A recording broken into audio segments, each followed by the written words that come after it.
सच का जहां।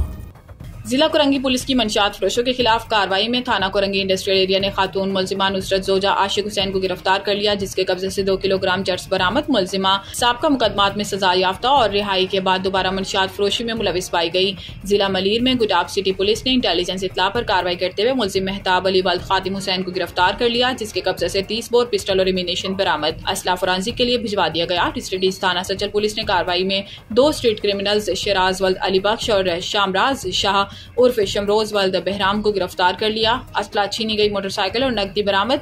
मुलजिमान ने मुतअद्दिद वारदातों का एतराफ किया। लांडी पुलिस ने दौरान गश्त मुलजिम कुतैबा वल्द असलम को गिरफ्तार करके असला बरामद कर लिया। इब्तदाई तफ्तीश में मुलजिम के स्ट्रीट क्राइम में मुलविस होने का इंकशाफ है।